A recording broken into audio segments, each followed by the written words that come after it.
Bonjour à tous, bienvenue pour cette nouvelle Hub conférence en direct de la Gaîté Lyrique. Je dis en direct parce que, en plus de vous qui êtes présents à la Gaîté, l'émission, donc la conférence est retransmise en direct. Et je crois qu'il y a beaucoup de personnes qui vont la regarder ce soir devant leur ordinateur. Donc on remercie évidemment la Gaîté Lyrique pour l'accueil de cette Hub conférence. On est régulièrement maintenant ici et c'est un vrai plaisir. Donc un grand merci aux équipes. Donc je m'appelle Nicolas Froissart. Je représente ici le groupe SOS qui organise ces événements que sont les Hub conférences. Les Hub conférences, c'est quasiment chaque semaine dans des lieux qui changent. On est à la Gaîté Lyrique, mais parfois on est ailleurs aussi, à Paris et de plus en plus souvent en province. Vous le voyez ici, qui s'affiche à l'écran, 58 éditions, 14 500 participants. Et on parle chaque semaine d'innovation sociale, d'innovation environnementale et finalement aussi d'engagement. Donc autant de thèmes qui sont chers à notre invité ce soir. Les partenaires sans qui les Hub conférences n'existeraient pas, Accenture, Suez Environnement, la mairie de Paris, Danone Communities et le Crédit Coopératif qui est représenté en plus, donc un grand merci. Le Crédit Coopératif qui est un des partenaires aussi du Hubfest, puisque pour la première fois les Hub conférences font leur festival à la Bellevilloise le 20 juin, c'est ça. C'est un samedi et c'est toute la journée. Et on vous attend aussi nombreux à cette occasion, puisque le thème en plus sera Bienvenue demain. Vous voyez également apparaître les partenaires médias des Hub conférences. Le dernier né de l'environnement de l'écosystème Hub, c'est Hub Campus. C'est le Facebook de demain finalement, un réseau social où on va venir pas forcément raconter sa vie de tous les jours, mais plus ses envies d'engagement, proposer un projet pour que les autres membres viennent donner un coup de main. D'ailleurs, on commence à imaginer, peut-être qu'Alexandre en reparlera tout à l'heure, des liens aussi avec Bleu Blanc Zèbre, puisqu'on sent bien qu'il se passe beaucoup de choses positives en ce moment et qu'il s'agit de fédérer ces énergies positives. Enfin, les Hub conférences sont proposées par le groupe SOS, 12 000 zèbres, puisque le groupe SOS compte 12 000 salariés aujourd'hui, et on en fédère beaucoup plus avec ces événements comme ceux qui nous réunissent aujourd'hui. Et concrètement, ces 12 000 salariés et leurs partenaires essayent de proposer au quotidien des dispositifs, des solutions à des enjeux de société dans le domaine de la santé, dans le domaine de l'accompagnement du grand âge, des solidarités, de l'emploi, en inventant la maison de retraite de demain, l'hôpital de demain, la crèche de demain. J'ai prononcé un mot-clé qui ne va pas. Non. Autant de solutions qui peuvent permettre, pas forcément pour des coûts plus importants en cette période où on parle beaucoup de restrictions budgétaires chez les pouvoirs publics, mais voilà, le secteur associatif invente souvent des dispositifs qui sont innovants socialement et qui ne coûtent pas très cher. Voilà. Donc autant les faire savoir et autant les diffuser au maximum, et c'est aussi pour ça qu'on est ravis d'accueillir Alexandre Jardin, que Michel Marchand, qui est Eco-Business Angel et qui a favorisé la rencontre, nous a permis d'inviter ce soir. Donc on voulait que Michel aussi puisse vous dire un petit mot sur le pourquoi de cette mise en relation. Simplement, il n'y a pas de hasard. J'ai rencontré Alexandre, j'ai rencontré le groupe SOS. Alors, Eco-Business Angel, c'est-à-dire que je mets mes propres ressources au service de sociétés écologiques et humaines. Donc dans le domaine de l'eau, également de la haute qualité sociétale, à côté de la haute qualité environnementale. Mais aujourd'hui, on va parler surtout d'Alexandre Jardin pour tout ce qu'il fait, et puis du groupe SOS. Je les ai rapprochés dernièrement, c'est tout à fait compatible. Et voilà, je ne suis pas un entremetteur, je suis un entrefaiseur. Voilà. Et je vous laisse la parole parce que je suis à la fois fier et puis j'ai surtout envie de les entendre à nouveau pour toutes leurs actions humaines et écologiques. Merci beaucoup Michel, parce que c'est ça aussi finalement la façon de construire le monde de demain, c'est des rencontres. Merci Michel de l'avoir favorisé. Merci Alexis de Sun aussi d'avoir accepté d'animer cette Hub conférence, et je te donne la parole tout de suite, et un grand merci d'avoir accepté d'animer. Merci beaucoup Alexandre pour ta présence ce soir. Merci à tous. Merci Nicolas. Et bonsoir à tous. Alors on est ensemble pour un peu plus d'une heure et on accueille ce soir donc Alexandre Jardin. Merci Alexandre d'être avec nous ce soir. On va parler de la France, on va parler d'optimisme, on va parler d'action politique, on va parler de changement, tout ça autour du mouvement bleu blanc zèbre. Alors avant de rentrer dans le vif du sujet, pourquoi on parle de ça aujourd'hui? Pourquoi on va parler des faiseux? Pourquoi on va parler d'action? On a l'impression qu'il se passe quelque chose d'assez intéressant. Et le livre que vous venez de sortir chez Robert Laffont, je redonne le titre pour ceux qui ne l'auraient pas déjà vu, Laissez-nous faire, on a déjà commencé, arrive en fait pile au bon moment. Et si on fait un petit flashback sur les différents bouquins qui sont sortis ces dernières années sur le sujet, vous vous rappelez, 2010, c'était Stéphane Hessel, ça commençait avec Indignez-vous. Ensuite, en 2012, Chris Anderson, que vous connaissez peut-être, qui est le fondateur du magazine Wired, qui sortait un bouquin qui s'appelait Les Makers, qui était vraiment à l'origine d'un mouvement important. Donc les Makers, qui sont en fait des faiseux, qui sont ceux qui remplissent les Fab Labs aujourd'hui, qui travaillent à effectivement une sorte d'artisanat numérique. Et il y a également d'autres livres qui sont sortis récemment. Vous avez certainement vu le livre de Jacques Attali, Devenir soi, prenez le pouvoir sur votre vie. Donc déjà, ce sous-titre est intéressant. C'est l'idée de se reprendre en main. Et enfin, le dernier bouquin de Laurent Geoffrin, intitulé Le Réveil français. Donc on dirait effectivement qu'il y a quelque chose qui se passe, que les élites politiques, journalistiques sont en train de se positionner sur ce mouvement. Donc c'est en train de devenir quelque chose. Et donc ça tombe très bien qu'on puisse en parler aujourd'hui avec vous, Alexandre. Alors, juste pour un petit rappel du programme, on est ensemble pour 1 heure. Il y aura une première partie d'échange avec Alexandre, à l'issue de laquelle vous pourrez poser vos questions directement. J'en profite pour saluer les personnes qui nous regardent sur Internet. Vous pouvez directement poser les questions avec le hashtag UPCONF, UPCONF, et les questions seront posées à la fin. Alors Alexandre, merci encore d'être avec nous. Vous êtes bien entendu connu comme écrivain à succès, des succès que vous avez eu très jeune déjà, puisque dès 23 ans vous receviez prix Femina pour Le Zèbre, double blanc zèbre évidemment. Vous êtes aussi un citoyen engagé. En 99, vous avez créé Lire et faire lire, une association qui propose à des retraités de faire la lecture dans des écoles. D'autres associations sont nées ensuite, on y reviendra certainement. Mais surtout en 2013, vous avez créé Bleu Blanc Zèbre, un doux tank. Donc certainement vous reviendrez là-dessus et je vous poserai quelques questions à ce sujet. Et vous vous adressez à tous ceux que vous appelez les faiseux et qui font déjà. Et j'aimerais vous poser une première question autour de BBZ. Alors, je ne sais pas si on dit comme ça. Ouais. BBZ, Bleu, Blanc, Zèbre. Quelle est la philosophie qui a présidé au démarrage du mouvement? Il n'y en a pas. Merci. Question suivante. Il n'y en a pas. Non, mais c'est un choix. Il n'y en a pas parce que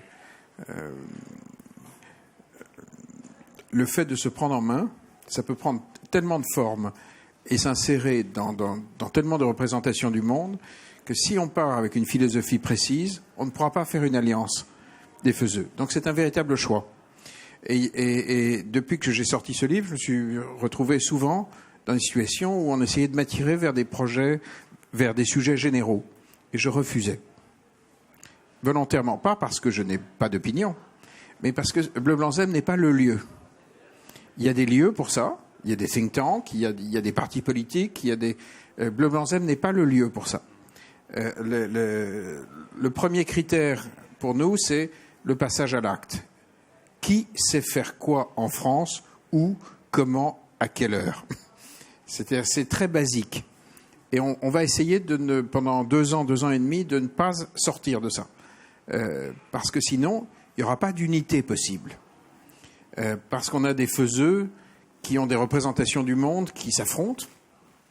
On a des gens très à gauche, des gens à droite, des libéraux, on a des gens qui viennent du monde mutualiste, on a qui ont toutes les raisons du monde de se foutre sur la gueule spontanément.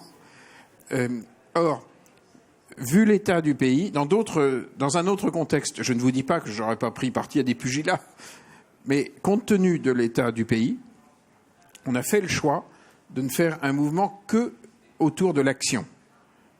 Qui fait quoi, où, comment, à quelle heure. Donc je me dérobe pas, je fais le choix de me dérober. Est-ce qui unit tous ces gens? C'est la volonté d'action, c'est une volonté? Alors, ils sont extrêmement différents. Et et ils doivent le rester. Quand on monte une organisation, très rapidement, on a tendance à vouloir embarquer des gens qui sont comme vous, des mêmes qu'eux. C'est exactement ce que nous ne voulons pas. Parce que si on prend le problème du retour à l'emploi, par exemple, ou les questions d'échec scolaire, on est convaincu que ce sont des problèmes d'une telle complexité que si on n'arrive pas à agréger dans un même mouvement des gens qui ont des approches complètement différentes, des présupposés complètement différentes, on ne pourra pas mettre en place une multithérapie. Et je sais bien que les partis politiques souvent essayent d'avoir une philosophie, une vision, et ambitionnent de présenter des solutions apparemment cohérentes. C'est tout ce que nous ne voulons pas. Parce que si dans nos bouquets de solutions, j'expliquerai ce que c'est après, mais si dans nos bouquets de solutions, on n'a pas de multithérapie, on va passer à côté d'une partie de l'intelligence du pays. Donc, volontairement, on ne rentre pas là-dedans. En revanche, il y a 2 autres critères très importants pour nous. Le passage à l'acte. Deuxième critère, l'implication de la population. On a envie de vivre dans un pays d'adultes. Donc, comment faire pour qu'un maximum de gens deviennent acteurs ? D'abord parce qu'ils sont beaucoup moins dépressifs. Les êtres humains, quand ils sont acteurs, ils vont beaucoup mieux. Spectateur, c'est un truc de dépressif. Parce que quand on voit le merdier arriver, si on se dit « je ne peux rien faire, je suis bloqué devant ma télé », il y a de quoi évidemment se flinguer. Donc, notre deuxième critère, c'est rendre un maximum de gens acteurs. Et troisième critère qui est fondamental, alors là pour le coup, qui est absolument fondamental pour nous, c'est aucun casse-couille. C'est-à-dire, vous savez bien, dans tous vos mouvements, vos associations, il y a toujours des enculeurs de mouches, des trucs, des procéduriers, des gens qui viennent là par aigreur, parce qu'ils ont accumulé du ressentiment. Ceux-là, on les vire. Mais non, c'est pas qu'on les vire, c'est qu'on les rappelle pas. Parce que il nous semble que la question de la joie à faire ce que l'on fait, c'est l'essentiel. Que des gens soient militants des associations familiales ou de la Ligue de l'enseignement ou participent au groupe SOS, s'ils n'ont pas de joie, ils feront rien. Et vous pouvez nous donner des exemples, parce que pour les casse-couilles, on peut imaginer, pour les dépressifs aussi, et pour ceux qui du coup sont optimistes et qui sont en accord avec non pas la philosophie, mais qui sont dans l'action. Vous avez des exemples de qui ont une vraie joie. Je vois quelqu'un des centres Emmaüs. C'est pas un club de dépressifs. Oui. Mais non. Voilà. Non, mais est-ce que vous vous rendez compte de ce que vous êtes en train de dire, c'était forcément on ne peut pas être dépressif, alors qu'a priori c'est des problèmes terribles. On n'a pas le temps d'être dépressif.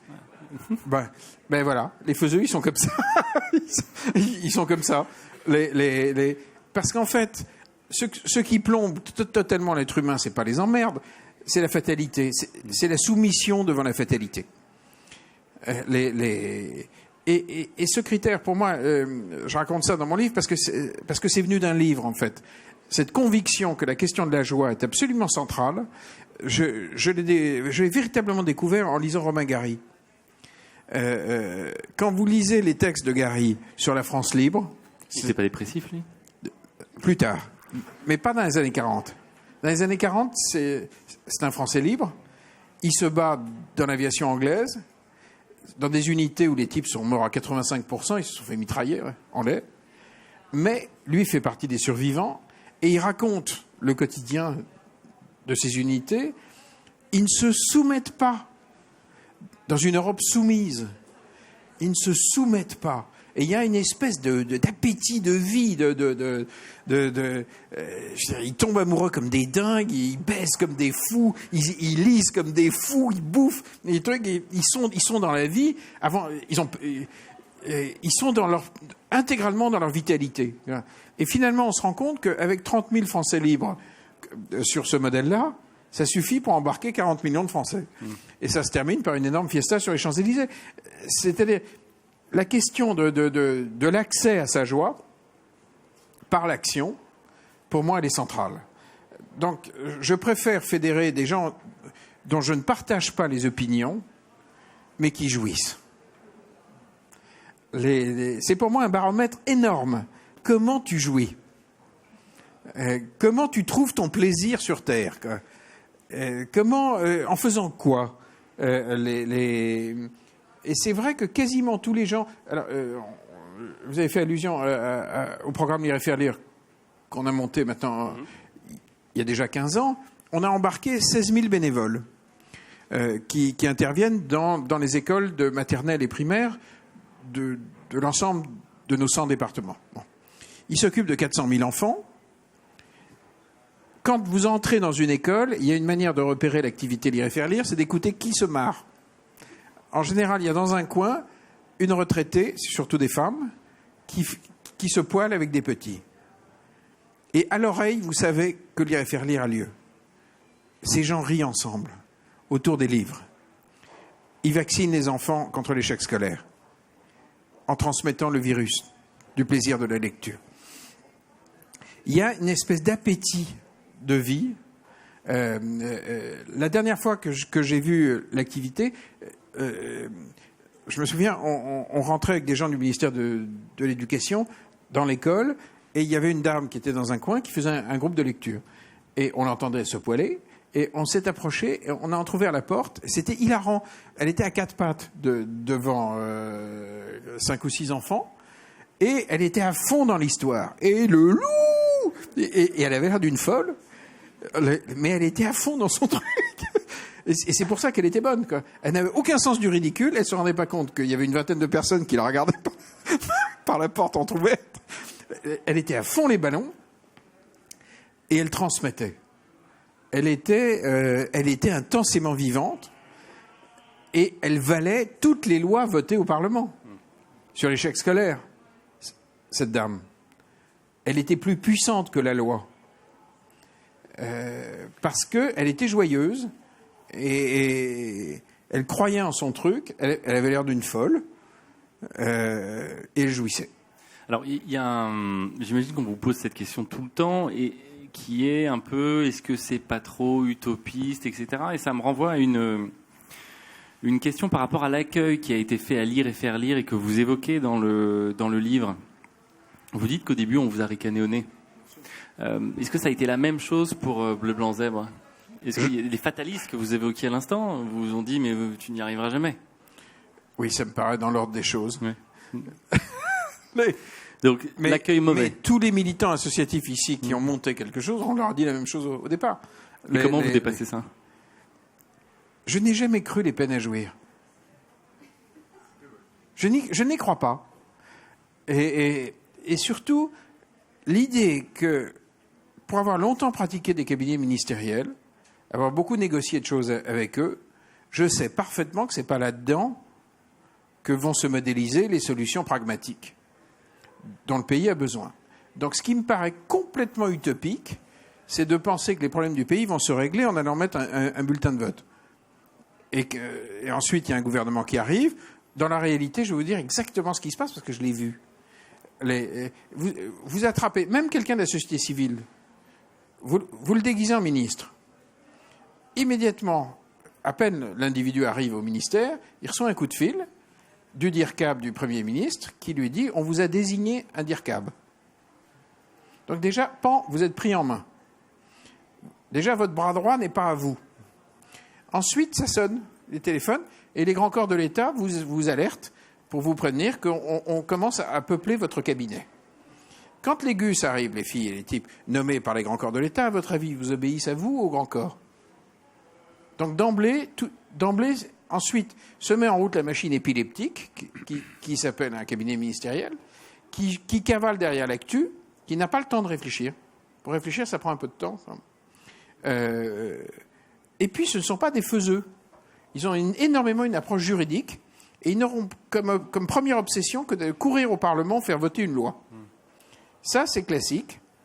Et d'ailleurs, dès que vous avez une nouvelle ministre de l'Éduc, hop, elle court au Parlement pour faire voter une loi. C'est systématique. Ils ont un logiciel de dingue. Tous ces gens sont des peines à jouir ? Ils ont du mal. Mais d'abord, c'est un monde de peur. C'est pas très compatible. C'est un monde de peur. C'est difficile de jouer en ayant peur. C'est un monde sans joie. Qui a du mal. Qui a du mal avec la joie. Qui a du mal. Je ne dis pas que... Oui, c'est un monde de peur. C'est un monde de calcul. Alors que je sais bien que les militants associatifs, les entrepreneurs qu'on est en train de fédérer, et les maires, les élus locaux, vraiment locaux, ils ne sont pas dans des stratégies comme ça. Un maire rural d'une commune de 800 habitants, d'abord ça ressemble beaucoup à un militant associatif, en vrai, son quotidien. Il y a quelque chose qui est très différent dans la nature des gens qui font et des gens qui accèdent à la tête des grands systèmes. C'est une autre façon d'être. On va revenir sur ces gens que vous appelez les mini-Colbert, c'est ça? Oui, je les aime pas. Oui. Ça, on le sent bien dans le bouquin. Oui, non, mais je les aime pas. D'abord, ce ne sont pas des gens de métier. La politique n'est pas un métier? Non, la haute fonction publique qui colonise nos systèmes partisans n'est pas peuplée de gens de métier. Ayant des vrais métiers, donc les valeurs liées à un métier. C'est magnifique, quoi, les métiers. Je veux dire, c'est très, très important pour structurer un être humain. Et qui trouve sa joie. C'est un monde terrifiant. C'est un monde normatif. C'est un monde qui fonctionne à base de normes. Or la vie, c'est pas du tout ça, quoi. Ça marche pas comme ça, ça n'invente pas comme ça. Et on est entré dans une folie depuis 30-40 ans, où dès qu'il y a le moindre souci, hop, on fait voter une loi, hop, on rajoute une norme, hop, ensuite une autre norme, et on a ouvert le robinet avec le principe de précaution, et comme c'est infini, on se retrouve dans un pays à l'arrêt. Là, j'étais au congrès récemment de la FNSEA. Ils ont mis 1 an de combat pour faire annuler une connerie. Leurs apprentis dans les fermes n'avaient pas le droit de monter sur des escabeaux de plus de 60 cm. Ça a l'air d'une histoire de Fernand Reynaud, tellement c'est con. On se dit, mais quel est l'illuminé qui a signé le paplard sans avoir le rouge aux joues, en se disant, je suis un demeuré, si je signe ce papier. Or, des normes comme ça, vous en avez dans toutes les professions. Je parlais avec un boulanger récemment, je lui demandais pourquoi il fermait le mardi. Je lui dis, moi, ça ne m'arrange pas, parce que je truc. Et ils m'ont dit, mais parce que y a des règlements. Les fournils doivent être éteints 1 jour par semaine. Je dis, qui a signé ce papier? Quelle autorité morale supérieure? Or, on vit dans un monde réellement de fous. Vous imaginez qu'il y a quelqu'un dans un bureau qui a pris une décision sur l'autorisation des fournils? C'est souvent plus compliqué que ça, quand même. C'est pas juste quelqu'un qui décide de réglementer la taille des sandwichs à 20 cm plutôt qu'à 23. Vous savez que c'est à Bruxelles, c'est des sujets de lobby, ça. Donc, alors, individuellement, ça peut être justifié. Pourquoi pas? Mais au final, ça fait un monde de fous. Oui. Et donc, le problème des normes, c'est qu'elles sont quasiment toutes justifiées individuellement. Il y a toujours une raison qui est derrière la norme. Mais au final, vous arrivez à un truc de dingue. Les maires ruraux, par exemple, m'ont expliqué qu'on ne pouvait plus construire de gymnase en France. Parce que le coût a doublé depuis l'an 2000. Parce que le gymnase, c'est le sommet, ça cumule tout.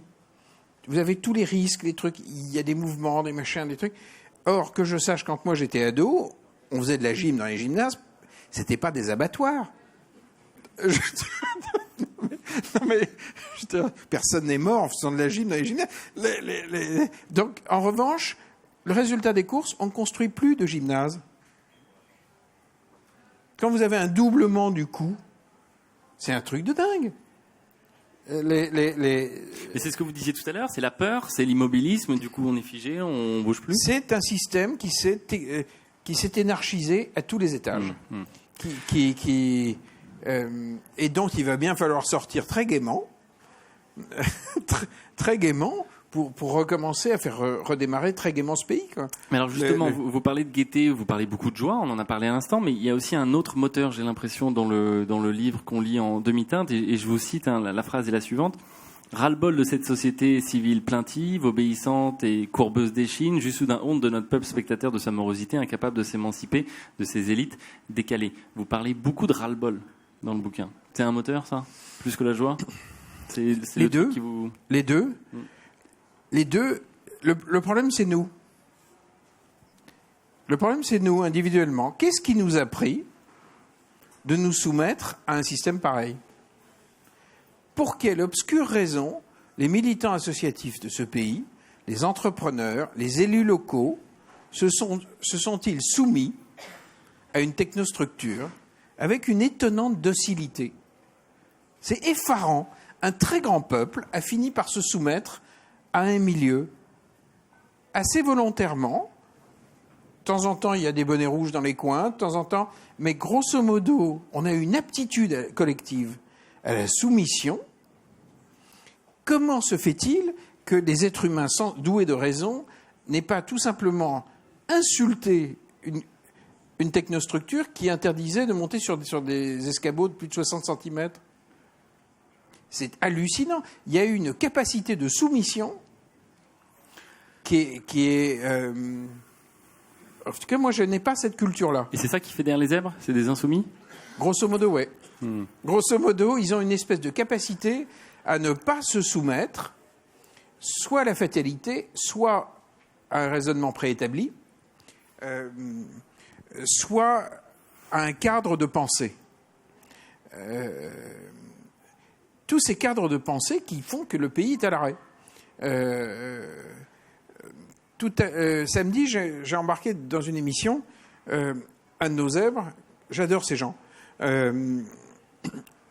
Ils sont en train de régler un problème gigantesque. La question de la rebancarisation des 2,5 millions de gens soit qui ont été virés de leur banque, soit qui sont interdits bancaires. Quand vous regardez dans le détail le quotidien, si vous êtes interdit bancaire ou que les banques ne veulent plus de vous, c'est un pur cauchemar. Vous ne pouvez rien encaisser d'allocation, vous ne pouvez pas payer la cantine, vous pouvez pas aller dans le magasin Orange en face pour ouvrir une ligne téléphonique. On vous demande un RIB pour obtenir la puce. On vous demande un RIB. Vous ne pouvez pas vous inscrire dans une agence intérimaire. On vous demande votre pièce d'identité et un RIB. Bon. Et là, nos partis ont voté toutes sortes de lois qui créent des obligations au système bancaire, à la poste, le droit au compte, le machin. En pratique, ça a été inventé par des gens qui sont des tomates hors sol. C'est-à-dire qu'ils ont juste oublié que ces 2,5 millions de gens, ils se sont fait humilier. Ils n'ont aucune intention de rentrer et de prendre le rendez-vous. On va vous poser des questions ultra gênantes. Parce que récemment, moi, j'ai ouvert un compte. Pour ouvrir un compte dans une banque en France, on vous demande avec qui vous couchez. Sérieusement. On vous a demandé ça? Oui. Non, mais on vous le dit pas comme ça, mais ça revient à ça. Et si la personne avec qui vous aimez faire un dodo, est-ce qu'elle a des revenus stables, etc., etc. C'est inquisitorial, mais au dernier degré. Donc, si c'est valorisant pour vous, vous le dites. Si c'est dévalorisant, c'est hyper humiliant. Donc, mais ça, la loi s'en fout. Et la loi, parce qu'elle n'est pas faite par des faiseux. Et là, j'ai trouvé 2 lascars qui ont monté une entreprise avec un certain nombre d'actionnaires qui ont pensé autrement. C'est-à-dire qu'ils ont inventé un modèle économique pour un univers où le monde commercial ne modélisait pas le modèle économique. Alors, un jour, je me suis engueulé avec des gens du Crédit Mutuel qui m'ont dit « Ah oui, mais c'est scandaleux ce qu'ils font, parce que nous, on a une offre avec des comptes des ouvertures de comptes à 3 € par mois. » Vous faites référence à la banque Bar Tabac, c'est ça, où on peut arriver dans un bar tabac, ouvrir un compte, sans pièce compte d'identité, nickel, etc. compte nickel. En fait, ils ont mis des machines chez les buralistes. Vous scannez votre pièce d'identité, ça imprime un RIB et ça vous imprime tout de suite une carte de paiement Mastercard, carte bleue. Ce qui fait et vous payez 20 € par an, alors qu'un des grands problèmes des frais bancaires, c'est que moins vous avez de ronds en France, plus vous en payez. Parce qu'entre les rejets de chèques, de machins, de trucs, vous finissez par avoir des frais financiers que les riches n'ont pas. Ce qui est quand même le monde à l'envers. Alors que là, ça vaut 20 €. Vous n'avez pas de possibilité d'avoir un découvert, donc vous devez vous réguler vous-même, mais vous avez une adresse bancaire tout de suite, en sortant 5 minutes, et surtout, le buraliste ne vous pose aucune question. C'est-à-dire que, et vous savez combien de comptes ils ont ouverts en 12 mois? 116 000. 116 000, pas 22. Or, je sais, parce qu'on se connaît bien maintenant, le chiffre est minoré encore parce qu'ils ont eu un goulet d'étranglement au niveau de la fabrication des bornes qu'ils implantent. Mais maintenant, ils sont en train de régler ça. Donc, là, on a affaire à une entreprise. C'est une entreprise pure sucre avec des actionnaires. Bon, en fait, aujourd'hui, je me fiche pas mal de savoir quel est le statut de l'opérateur qui va régler ce problème-là. Ce que je veux, c'est qu'on le règle. Parce que pour de vrai, il faut que rapidos, les gens aient des ribes. C'est fondamental. Et alors, ceux-là, ils raisonnent absolument en dehors du cadre. Alors, les gens du Crédit Mutuel m'ont dit, mais non, nous, on a des comptes très peu chers. Mais dans la réalité, l'agence du coin, elle a des salaires à payer, donc elle ne fait pas porter l'effort sur l'ouverture de ses comptes à 3 €. Ce qui veut dire que quand on prend une décision politique en haut, pour de vrai, le terrain, en fait, a sa logique propre. C'est ça qui a lieu. Donc ça, c'est un exemple de zèbre. Oui. Il y en a beaucoup d'autres, effectivement. Oui, il y en a partout. Vous parlez dans le bouquin de désobéissance positive. Oui. On a longtemps parlé de désobéissance civile, théorisée par Thoreau. Oui. En quoi c'est différent, véritablement?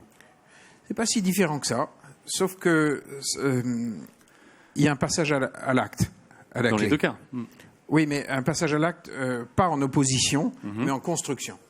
Et en fait, ce qu'on essaye de lancer, c'est une révolte active, positive, faiseuse, avant qu'il y en ait une énorme qui nous pète au nez aux quatre coins du territoire, qui, elle, soit franchement négative, franchement violente.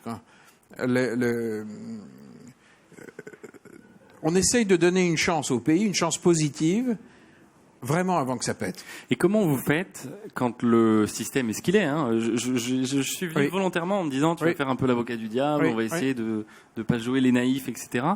On n'a rien du tout de naïf. Oui, je sais, mais c'est le truc de l'avocat du diable de dire ça. Mais les partis politiques existent. Oui. Les élites politiques sont en place, les énarques existent, les mini-Colbert aussi. Comment vous faites? Du coup, il faut bien négocier avec eux. Vu qu'ils sont là. J'aime bien le mot négocier. On va négocier. C'est simple. Enfin, oui, c'est assez simple. Nos associations, nos mouvements d'entrepreneurs et nos maires ruraux, notamment, parce qu'il y a quand même 32 000 maires ruraux sur les 36 000 communes, donc sont absolument, ne pèsent rien face à la technostructure française. Les maires ruraux, en France, ça compte absolument pour peanuts. Ce sont des gens qui tiennent à bout de bras le territoire, avec des moyens absolument chétifs. Ils n'ont absolument aucun poids politique. Quand je dis absolument, ils m'ont raconté des réunions récentes à Bercy, ou plutôt j'ai vécu, je peux raconter ce que j'ai vu, il y a quelque temps dans une réunion des maires ruraux de Lyon, pas très loin d'Auxerre. J'arrive et il y avait un colonial qui était là, qui était le haut fonctionnaire en charge des finances du département. Et il avertissait tout le monde sèchement que dorénavant, il y aurait une dématérialisation complète des flux financiers entre les mairies et l'État. Bon. Et il y a 3 mecs qui, à un moment, lèvent la main et disent « Mais on n'a pas Internet. » Il y a des taches blanches sur notre territoire, on n'a pas Internet.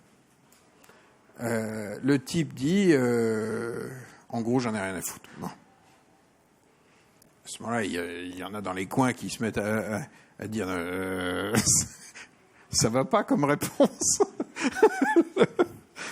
Et les 3 types disent est-ce qu'on pourrait avoir un statut dérogatoire? Le temps que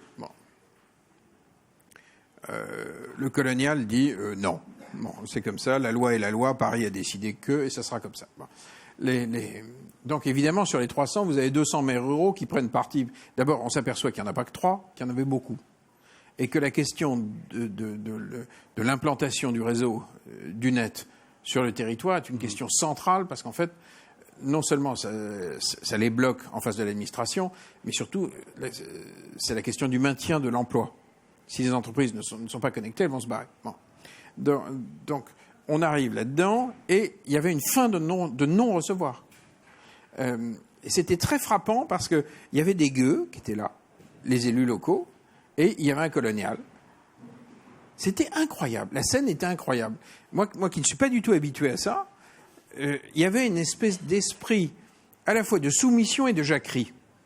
Parce que c'est la même face, hein. Et non pas de respect ou d'estime et de bienveillance. Il n'y avait pas un État bienveillant, il y avait un État normatif. Ça les rendait dingues. Et quand ensuite les représentants de l'AMRF, l'Association des maires ruraux de France, sont allés à Bercy, ils sont allés discuter, parce qu'il y a une obligation pour les mairies de répondre par voie numérique à toute sollicitation. Et ils ont dit, mais à Bercy, ils ont dit, mais qui doit répondre? On leur a dit, mais votre service numérique. Le gars dit, sur les 32 000 communes, devinez combien en ont? 500. Ah ouais, mais c'est comme ça. Paris a décidé, Bercy a décidé. Or, c'est vraiment comme ça. Donc, comment on va faire plier tout ça? En gros. Mais justement, est-ce que le principe du mouvement est de donner des outils à ces gens-là, ou juste de réunir et d'avoir un mouvement de toute la stratégie que j'explique dans ce bouquin, et un livre, c'est très important. C'est un endroit sacré. C'est un endroit où l'écriture est stable, où les mots sont stables, où l'on définit certaines choses et puis on les imprime. Or, je voulais qu'il y ait une règle du jeu politique très claire sur comment ça va fonctionner jusqu'en 2017. Alors, c'est simple. Si vous réunissez des faiseux, vous finissez par faire un grand catalogue. Et ça ne sert à rien. On les réunit au sein de bouquets de solutions. Les bouquets, c'est l'équivalent de ministères civils dans lesquels vous allez trouver des entreprises, des mouvements, des entrepreneurs, des associations, des maires, toutes les formes de faiseux. Bon. Qui vont, pendant 6 mois, 1 an, vont apprendre à coopérer et à fabriquer une offre commune. En gros, on va monter des politiques publiques portées par des acteurs de la société civile et des élus locaux. J'insiste là-dessus. Quand vous avez des élus locaux ultra créatifs en France qui remportent d'extraordinaires victoires pour le pays, la structure politique française fait qu'ils n'obtiennent jamais de délégation de service public national, puisque l'État considère que c'est sa prérogative. Alors que quand vous avez, par exemple, l'implantation du net sur le territoire, l'État dit « Ah, on va faire un plan fibre », qui évidemment tire 9 fois sur 10 à côté. Bon, jamais au bon endroit. Bon. Nous, on va faire un opérateur en mutualisant les maires qui ont trouvé des solutions technologiques à bas coût, de manière à ce qu'il y ait une politique portée par des élus locaux pour implanter le net. Et, en fait, une mutualisation des bonnes pratiques, on va le faire ça avec la MRF. Bon. Donc, on va faire des bouquets de solutions qui vont être comme des ministères. Bon. On va proposer nos services à de plus en plus de communes pendant 2 ans. Vos services, c'est concrètement d'aller sur le terrain et de faire. Oui, c'est déjà en route. Ça y est, c'est déjà en route. En signant des accords avec des mairies. Et puis, quand on arrive dans les mairies, on essaye de repérer les faiseux qui pourraient rejoindre les bouquets de solutions qui ont modélisé un morceau. C'est des associations locales? Oui, ou des entreprises, ou des petites communes.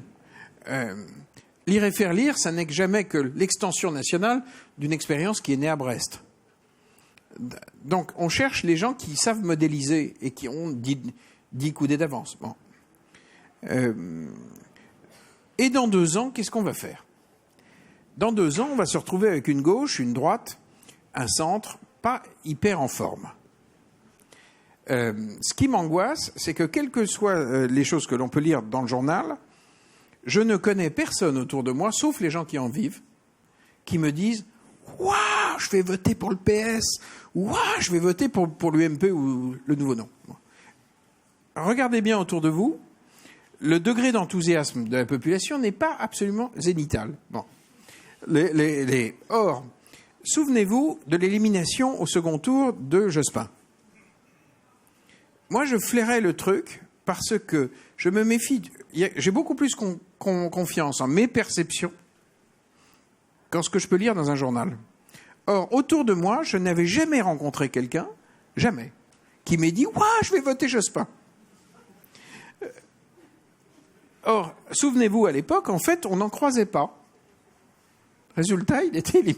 Bon, mais à un moment donné, il faut que, pour que les choses bougent, se matérialisent, il faut qu'il y ait un minimum d'envie, quoi. Or, je sais bien qu'autour de moi, je dis, sauf les gens qui en vivent directement. Hein, bon, mais ça fait pas beaucoup de monde.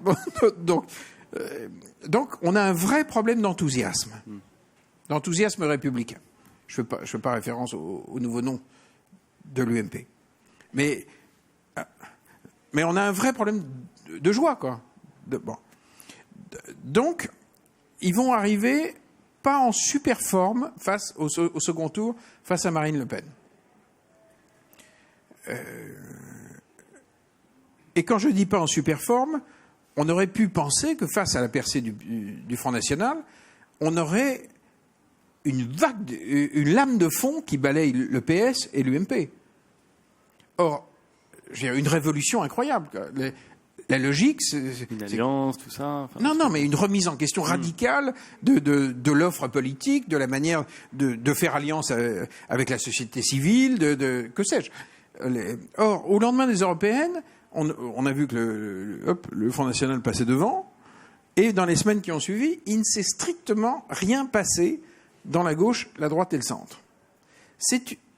Sincèrement, quand dans 20 ans, 30 ans, on commencera à écrire l'histoire de notre époque, on n'en reviendra pas.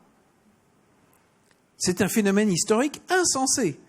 Les partis de droite, de gauche et de centre se font coiffer au poteau et ils reviennent devant leurs troupes et ils disent on a un super plan, on va faire comme avant.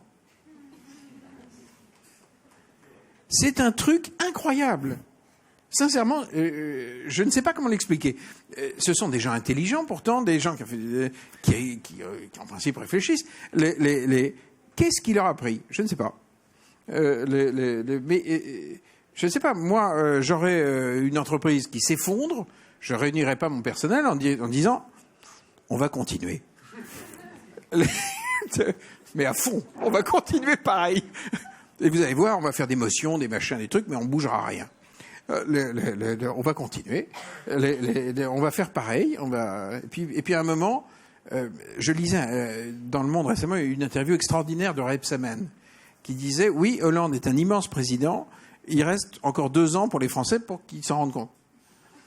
Et je me disais waouh, mais il est complètement fou. C'est dangereux, quoi. Ce que je veux dire par là, c'est dangereux.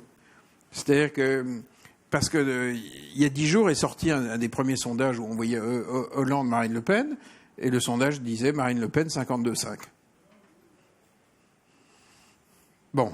C'est un sondage. Il y a toujours des sondages. Oui, mais il n'est pas guilleret.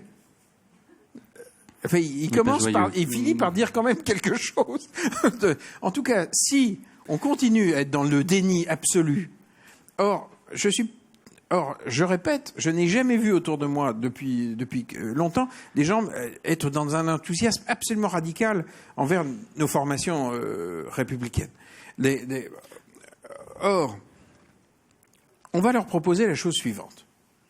On va faire exactement ce que Hulot a fait en 2007, avec deux énormes variantes. Hulot ne parlait que d'écologie. Nous, on parle de logement, de retour à l'emploi, de lutte contre l'échec scolaire, de tout. Bon. De financement du monde associatif. Là, récemment, il y a un bouquet qui va se constituer, un bouquet de solutions, qui va être notre ministère de l'économie. Avec un mouvement qui fait, par exemple, un truc très intéressant du parrainage, parrainer la croissance. Du parrainage, enfin, il demande aux grands groupes des salariés une mise à disposition de salariés qui 6 mois avant le départ en retraite qui connaissent très bien la grande exportation. Ils font du tutorat de toutes petites PME. On a un problème en France, nos PME sont trop petites. Donc ils travaillent là-dessus. Bon. On va avoir un gros bouquet de solutions sur la croissance, proprement dit. On est en train de créer un pôle emploi citoyen avec plein d'opérateurs qui obtiennent des résultats. C'est-à-dire un pôle emploi citoyen? Oui, mais là-dedans, il y a des mouvements comme SNC, Solidarité Nouvelle face au chômage, qui est un opérateur absolument génial. Ils font de l'accompagnement de chômeurs longue durée. On a les cafés contact emploi de Strasbourg, qui sont des mini-bourses du travail. On a plein d'opérateurs qui obtiennent du résultat. Or, c'est essentiel, cette histoire-là. On a un programme qui vient de la CGPME Île-de-France, qui débusque tout le marché gris de l'emploi avec des équipes qui font le tour de leurs membres et qui obtiennent une visite sur 2. Bon.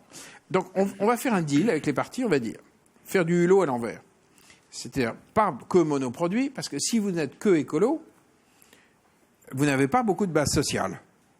Là, on va prendre le monde des entrepreneurs, le monde des associations et le monde des élus locaux. Déjà, ça fait beaucoup plus de monde. Bon. Et ensuite, on va leur dire, vous signez, on veut des contrats de mission. De la délégation. De la délégation de service public. Notre pôle emploi citoyen, là, il y a François Bentanan, qui est le patron, le chef du bouquet éducation. Il est en train de réunir plein de partenaires qui vont définir une politique publique sur l'enseignement, portée par la société civile. Ils sont en train de travailler, ils vont proposer à la puissance publique en France, ils vont proposer une véritable politique portée par le monde associatif, le monde de la Ligue de l'enseignement, etc. Bon.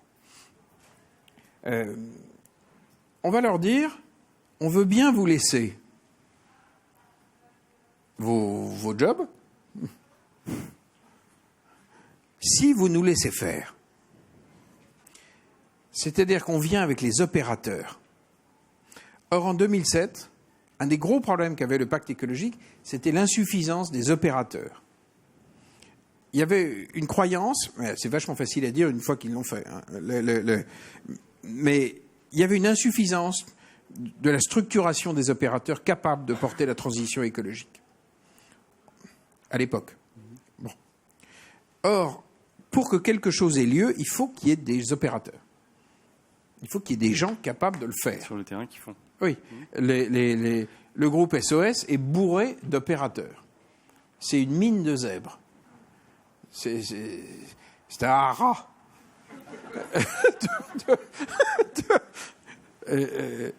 Or, tous ces opérateurs, l'avantage de ces opérateurs, c'est que vous faisiez allusion aux coûts. Pas allusion, vous parliez des coûts. Bon. L'avantage avec les faiseux, c'est qu'ils connaissent les devis, puisqu'ils le font. Donc au moins, or, en plus, on vient de mondes qui ont appris à se démerder avec très peu d'argent. Et on obtient des résultats dans une économie très contrainte, souvent des résultats assez étonnants. Donc on va demander aux partis de faire une alliance. À la gauche, au centre et à la droite, on va leur dire, c'est fini le chèque en blanc. Laissez-nous faire. Ça pose plein de questions, ça, parce que dans un système démocratique où le vote est là pour... on vote pour quelqu'un, eux vous délèguent, moi j'ai pas voté forcément pour vous. Comment ça se passe? Il y a plein de questions derrière qui se posent là-dessus. On va y revenir, j'aimerais qu'on passe à un... Ça s'appelle une révolution. Oui. C'est-à-dire, c'est pas cool du tout. Ça s'appelle une révolution. Mais une révolution joyeuse. Mais alors une révolution... Quand je dis joyeuse, avec des gens ayant gagné quelque chose qui est très absent de notre vie publique aujourd'hui, du crédit moral. C'est-à-dire que les gens qu'on embarque sont des gens qui ont gagné du crédit moral par l'action. Et je pense qu'il y a deux sortes de légitimité. Il y a évidemment la légitimité démocratique, et il y a aussi celle étrange qui naît de l'action. Des résultats? Oui. Quand vous rendez un vrai service à quelqu'un. C'est énorme, cette légitimité-là. Or, il me semble que les nations ne parviennent à s'engager dans de grands virages, dans une grande redéfinition de leur vie collective, que lorsque les gens qui prennent soin du pays à un moment sont des gens qui investissent dans leur action une légitimité gagnée par l'action. C'est ce qui s'est passé en 1958. De Gaulle n'arrive pas tout seul. Il arrive avec une génération issue de la France libre, qui sont des gens qui ont été parachutés pendant la guerre, qui ont résisté à la Gestapo, et qui donc... il y a un passage dans mon livre où je raconte un entretien complètement étrange, bizarre, avec Attali, dans un hôtel où j'étais en vacances avec mes gamins, au ski, il y a des années. Et j'écrivais en me levant à 4 heures du matin pour avoir 3 heures d'écriture avant que mes gamins se lèvent. Et donc j'étais dans la salle à manger avant que le petit déjeuner soit dressé, et je tapais sur mon ordi. Et Attali aussi. Et il était dans le même hôtel en vacances. Donc on s'est mis à discuter entre 4 heures et 7 heures du matin.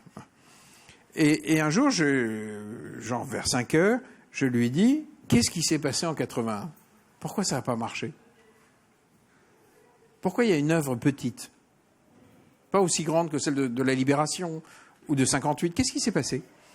Et il me dit, quand vous êtes à l'Élysée, vous dépendez des 1000 personnes que vous nommez. Vous ne faites rien. Directement, vous ne faites rien. Si vous nommez des nuls, il ne se passe rien. Si vous nommez des gens incroyables, il se passe quelque chose. Non, et il me dit, quand on regarde le profil des gens qui ont été nommés en 58, ils étaient des gros démerdards. Des gens passés par la guerre, passés par... déjà dans l'action. Des gens d'action. Voilà, des gens d'action. Et je lui dis, en 81, il me dit, on avait des pelletés des narcs. On en a nommé absolument partout. C'était pas vraiment des gens d'action. Donc on a fini par avoir un problème. Je suis pas sûr qu'il le dirait dans un journal de 20 heures. Et à 5 heures du mat, devant une machine à café, ça sort comme ça. Il y a aussi une question certainement en rapport avec l'engagement. Ça, vous en parlez aussi à demi-mot. C'est si demain vous lancez un gros mouvement et qu'on arrive aux élections, effectivement, comment vous invitez les gens à vous suivre, à vous soutenir ? Donc il y a un petit sondage qui a été réalisé par Up Conférence autour de l'engagement et comment, à quelles conditions, en tout cas, les gens seraient prêts à s'engager. Et donc, on a posé les questions suivantes. Voilà, à quelles conditions vous seriez prêt à vous engager ? 1, le bénéfice direct. 2, la flexibilité, c'est-à-dire, est-ce que c'est à la mesure de mes disponibilités ? Bénéfice direct et obligation. La rencontre, pardon, j'ai oublié. Alors, vous voyez que la rencontre, le pouvoir collaborer avec d'autres, dans ce que vous dites, on est dans l'action et on est dans le partage, surtout, ce qui corrobore tout ce qu'on voit sur l'économie collaborative aujourd'hui, qui est quand même un mouvement, une lame de fond. Uniquement à la mesure de mes disponibilités, donc ça c'est je fais si je suis capable de faire. Oui. Et en dernier, l'obligation, donc ça ne marche pas, c'est plutôt si l'énarque me dit de faire, je fais pas quoi. Je veux constater rapidement l'apport, ce qui est sain.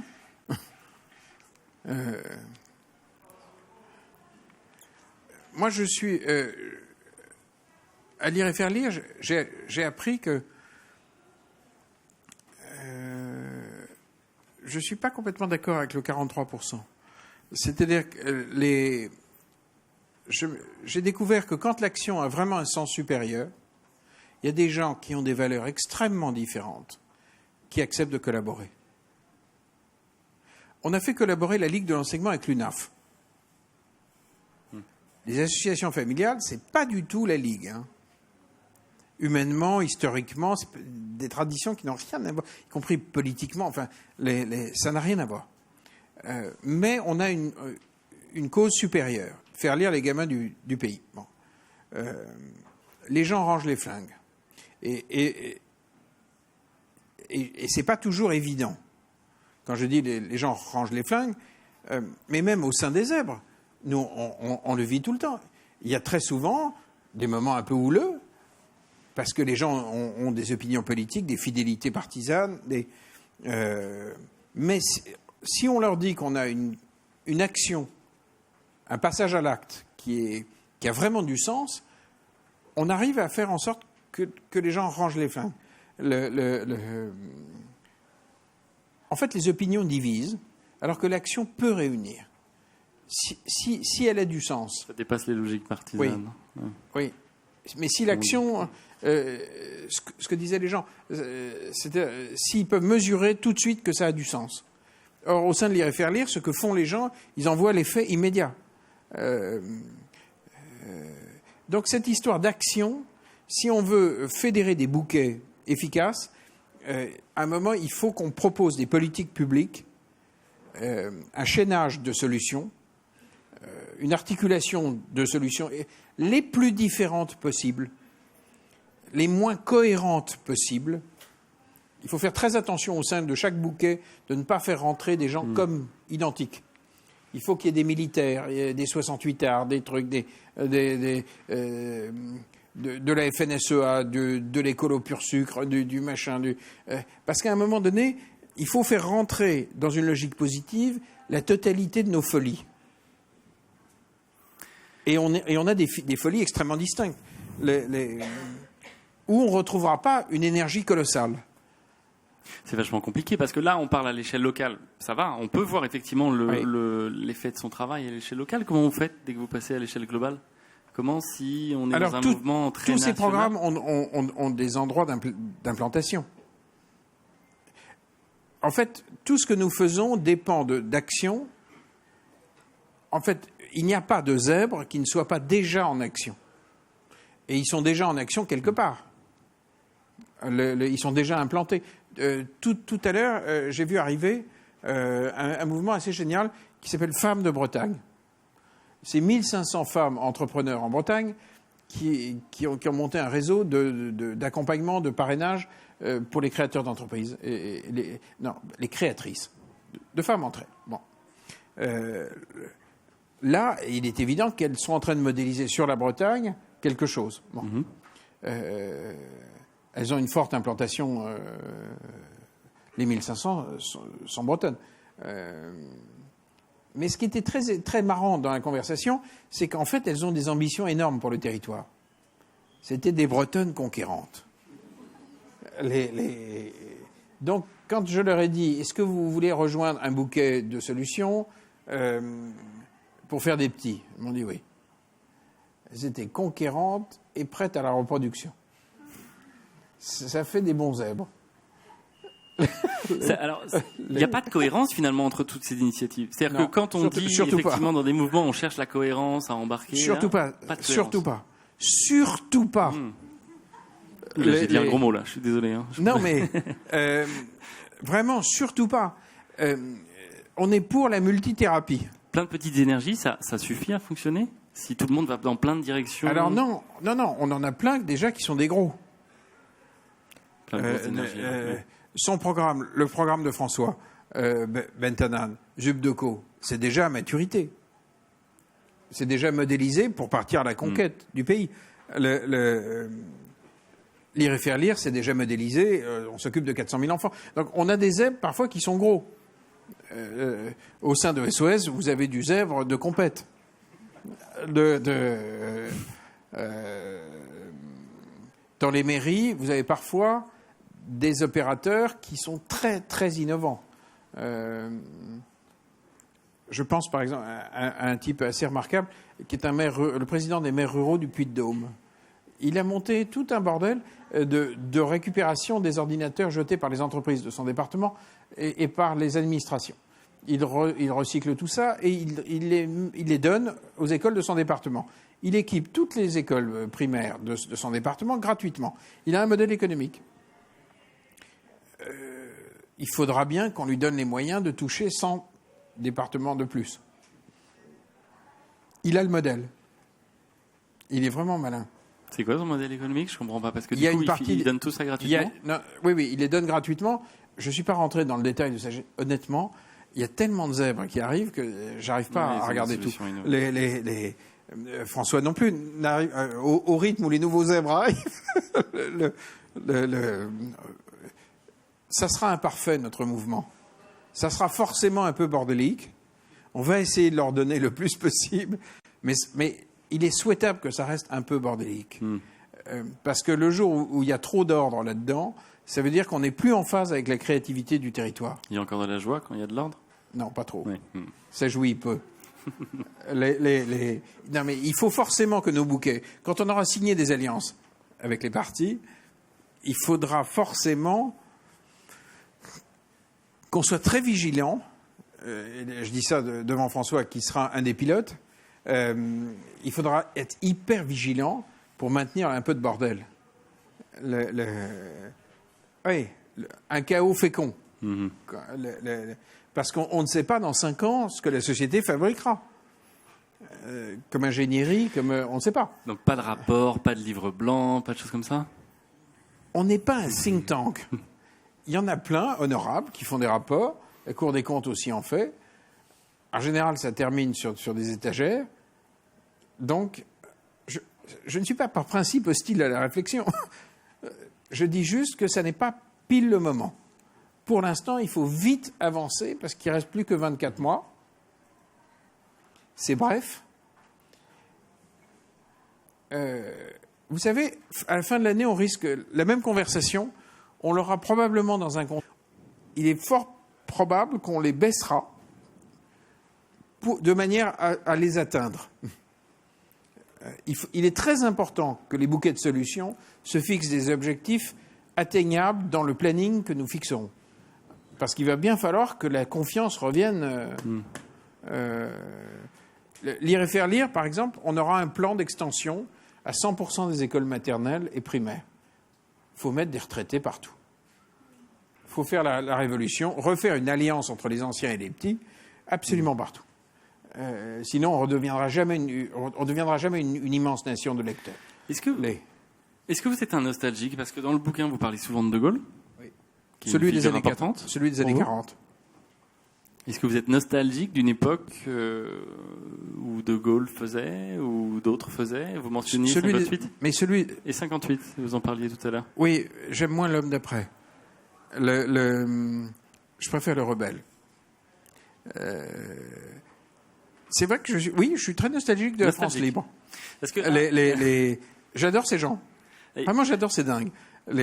J'adore leur folie, j'adore le fait que ces gens partaient, traversaient les Pyrénées à pied, ne se faisaient pas rembourser leur note de frais à Londres. Ça se faisait pas. C'était pas l'esprit. Nostalgique d'une aventure? Oui. Et j'ai bien l'intention d'en vivre. Vous êtes romancier? Oui. Mais c'est très important. Je veux dire, ceux qui créent la France, c'est quand même l'esprit d'aventure. C'est pas l'esprit de prudence. Si nous ne redevenons pas un pays aventureux, on va passer à côté de nous-mêmes. C'est pas possible, quoi. Et vous pensez qu'on est tourné vers le passé? Parce qu'à un moment, vous dites, je vous lis, l'heure poignante est venue de dire adieu au Clémenceau sépia, aux Napoléons successifs, aux tribuns républicains saisissants, à tous nos monarques qui firent l'État. Vous pensez qu'on est tourné vers le passé en France, qu'on idéalise un passé? C'est pour ça que je vous posais cette question. Je pense que l'État, la France et l'État ont longtemps été liés. C'est pas que je le pense, c'est la vérité. Et qu'à un moment donné, il faut qu'on devienne une société. On a longtemps été un État. Il va falloir qu'à un moment, la joie revienne en devenant une magnifique société. C'est du vivre ensemble, ça? Oui. C'est du vivre. Oui, mais après, c'est technique. Après, ça s'organise. Attention, après, le mot tabou, ça. L'organisation. Non, mais il faut l'organiser. Il faut qu'on ait des outils pour vivre ensemble. Et c'est vrai que lorsqu'on va dépioter tous les métiers que vous réunissez au sein d'SOS, il y a une foule de métiers qui sont insuffisamment développés, dont on a besoin. Mais l'aventure de devenir une société d'adultes, et non pas une société soumise, moi j'ai envie de vivre ça. J'ai envie de vivre une grande époque. Sincèrement. Et c'est réellement à notre portée, quoi. De toute façon, c'est simple. Ou on le fait, ou ça va chier. Alors, ou à un moment, ça va chier. D'une manière ou d'une autre, les coutures craqueront. Donc, on est contraint, en fait, à grandir. Et on a un coup de bol inouï, nous n'avons pas de Gaulle. on n'a pas d'homme providentiel. C'est un coup de chance inouï. Ça veut dire qu'on va devoir devenir adulte. Vraiment adulte. Là, nous, on est en train de... À la fois, on intègre dans le mouvement des zèbres des associations, des trucs... Mais maintenant, arrivent des gros blocs. Les SOS, ceux qui ont déjà fait une grosse partie du boulot. Mais simplement, en général, ce boulot d'organisation a eu lieu dans un domaine. C'est très rare que ça intègre des élus, parce que souvent, les gens se sont réunis et organisés par univers. L'économie sociale et solidaire, c'est organisé. La CGPME, c'est organisé. Mais il n'y a pas de maire à la CGPME. Dans le Mouvez, il n'y a pas, les maires ruraux n'y sont pas. Donc on est en train de réunir tous ces gens qui ont de la gueule, quoi. Vous serez prêt en 2017 ? Comment ? Alors du coup, on sera prêt ? J'en viens à la question parce qu'on va passer aux questions du public. Est-ce qu'on sera prêt en 2017 ? Alors, non. Pas organisé, mais pourtant, pas prêt, si. Pas cohérent. Non. Nos bouquets auront des offres solides. En revanche, là où on ne sera pas prêt, c'est sûr et certain, c'est qu'on n'aura pas fédéré l'ensemble des opérateurs disponibles sur le territoire. C'est un boulot de chien. Mais on aura une masse critique au sein de chaque bouquet. Donc, si on s'impose la discipline que ces bouquets doivent rester ouverts, structurellement ouverts, et intégrer progressivement d'autres innovateurs, ça devrait marcher. Mais on fait ça, on n'a pas un caramel. Hein. On fait ça quasiment sans moyens, avec des fous qui s'occupent des sites, des trucs. Mais c'est pas très grave. C'est pas si grave que ça. Non, mais évidemment qu'on sera jamais prêt. Mais est-ce que vous serez prêt ? Du coup, j'en viens à une question, forcément, que tout le monde s'est déjà posée ici, j'espère, sinon je vais me sentir un peu seul, et qu'on vous a déjà posé, j'en suis sûr. Est-ce que vous avez, je ne vais pas vous dire, est-ce que vous avez l'intention de vous présenter à la candidature, d'être candidat à la candidature, mais est-ce que vous avez l'intention, est-ce que vous avez des ambitions politiques avec ce mouvement, notamment en 2017 ? Alors, je suis super clair dans mon livre. Il y a des choses, il y a des phrases qui sont soulignées au cas où ce serait pas. Oui, mais je vous laisse les dire. Ce serait pas. L'objectif politique de tout ça, c'est le transfert de pouvoir vers une société civile d'adultes. C'est ça l'objectif. Si les partis ne veulent pas coopérer, ou si ils font une négociation factice, parce qu'ils sont toujours prêts à avoir une apparence de coopération. Or, nous voulons d'amples transferts. S'ils ne marchent pas, l'un d'entre nous, mais ça peut être moi, ou l'un d'entre nous, on verra dans 2 ans, ira à l'élection présidentielle. Parce que ce sont des gens qui sont structurés pour arbitrer des rapports de force. Ce qui n'est pas notre cas. Aucun d'entre nous, on n'a jamais raisonné comme ça. Mais si on n'entre pas dans une logique de puissance, la négociation risque d'être assez faiblarde. En revanche, je le dis très nettement, si c'est moi, on verra. Ça sera le signe de notre échec.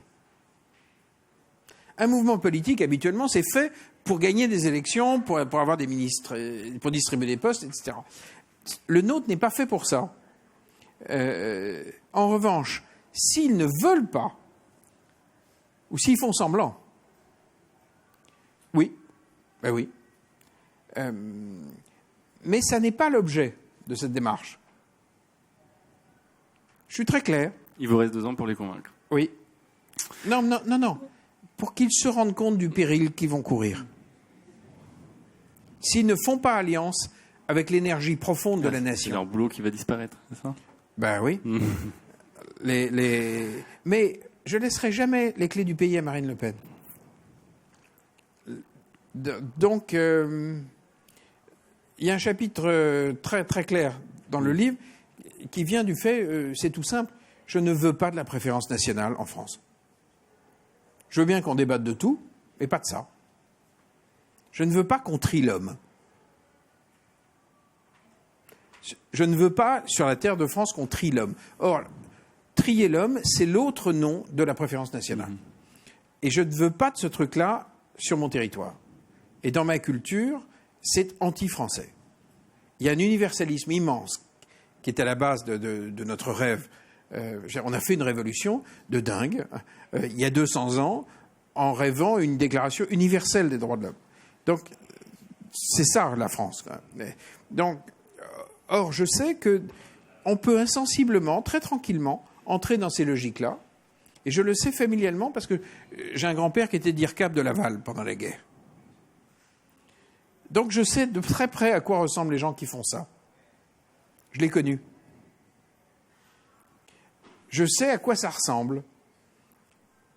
Et si on commence à toucher à ce genre de curseur, après, imaginez, dans le contexte, si le FN est au pouvoir et qu'on a à nouveau des événements comme le mois de janvier, qu'on a des pulsions comme ça collectives de paranoïa, et puis dans des contextes durs. Imaginez comment le curseur bougera. Je n'en veux pas. Je n'en veux pas.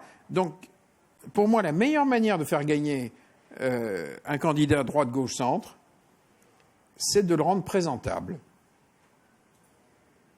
en arrêtant le chèque en blanc. En arrêtant le chèque en blanc, quoi. C'est imparfait comme solution, hein, mais c'est déjà pas mal. C'est déjà pas mal. Alors, il y a plein d'autres questions que j'aimerais vous poser, mais je pense qu'on va laisser la parole au public. Je suis sûr qu'il y a des questions dans le public sur comment retailler le costard des politiques actuelles pour les rendre présentables en 2017. Est-ce que vous avez des questions ? Oui ? Bonjour, Axel Tessandier. J'avais juste une question en fait, parce que le mouvement s'appelle Bleu, Blanc, Zèbre, et vous parlez beaucoup de la force de la multitude et des différentes opinions en fait, qui sont source d'innovation, en fait, la diversité et la collaboration ouverte. Et vous parlez très peu de l'Europe. Je voulais savoir si vous êtes en lien avec d'autres mouvements européens, parce que c'est une utopie qui a failli être une réalité et qui aurait pu être une grande source de renouveau. Et notamment ma génération ne pense pas trop nation, frontières, mais plutôt globalité. Et donc voilà, je voulais savoir ce que vous pensiez de l'Europe et de vous associer en fait et de puiser aussi dans cette source d'idées là. Oui. Mais pour l'instant, c'est nous qui sommes malades. En tout cas, on vit là. Donc, mais il y a clairement un dessein européen derrière tout ça. Je l'ai touché du doigt il y a 3 semaines dans une réunion en Belgique. C'était à Anvers et je me suis rendu compte qu'il y avait des gens qui s'étaient glissés dans l'auditoire, qui étaient des gens de la Commission européenne. J'étais un peu surpris qu'ils soient là et je leur ai demandé ce qu'ils foutaient là. Et ils m'ont dit: on aimerait bien que ça marche, votre truc, en France. Parce que l'Union n'est pas populaire. L'Union est principalement perçue comme normative. Si ce modèle-là, de grande délégation, un grand acte de confiance dans la société civile, par opérateur, si on pouvait le faire au niveau européen, si ça marchait en France, ça redeviendrait populaire. En fait, ça reviendrait à construire 50 Erasmus. Erasmus, c'est du faiseux, ça marche. C'est un truc, ça agit. Et ils étaient marrants parce qu'après, ils sont venus me voir et ils m'ont dit: on commence par quoi dans vos bouquets? Et je leur ai dit notamment, allez voir François Bentana. Parce que le bouquet éducation, ce qu'on va bâtir en France, ça peut être un grand modèle de mobilisation des sociétés civiles européennes. Très clairement. Mais il y a des pays qui sont en avance. Vous avez en Écosse un truc qui s'appelle Young Scott, qui est très puissant. L'essentiel des étudiants écossais sont là-dedans. C'est une sorte de bleu, blanc, zèbre porté par le monde étudiant écossais. Je n'ai pas encore pris contact avec eux, mais pour l'instant, c'est un tel bordel à monter en France. Mais c'est évident qu'on fera alliance avec eux. Et que dans les futurs grands projets européens, on veut de cette matrice-là. C'est ça qui va relancer l'Union. C'est le fait d'agir en commun, en fédérant nos sociétés civiles. C'est ça qui va être joyeux. C'est pas un club de technocrates à Bruxelles, évidemment. Pour rebondir là-dessus, qu'est-ce que vous pensez de ce qui s'est passé bien sûr en Grèce, mais aussi en Espagne récemment aux élections régionales? Les indignés, Podemos, sont arrivés à des postes clés maintenant aux fonctions régionales. Est-ce que c'est des mouvements qui sont en lien avec VBZ, ou est-ce que c'est voilà, on assiste quand même à une sorte d'élan populaire qui vient? Vous dites souvent qu'il vient du bas, et c'est ce qu'on dit effectivement de Podemos ou d'autres. Ça reste des partis. Ça reste des partis. Podemos, c'est pas Hacemos. Ça reste des partis. C'est des partis qui gagnent parce que les autres perdent. C'est Yes We Can, quoi. C'est Yes We Can, mais pas Yes We Oui, Do. Ouais. oui, voilà. Et puis, ce sont rarement des mouvements qui fédèrent à la fois les entrepreneurs, les associations et les élus locaux. C'est-à-dire les forces vives réelles d'un pays. Ça reste des phénomènes vraiment politiques, au sens partisan du mais il y a plein de mouvements qui en Europe ressemblent fortement aux zèbres. Hein.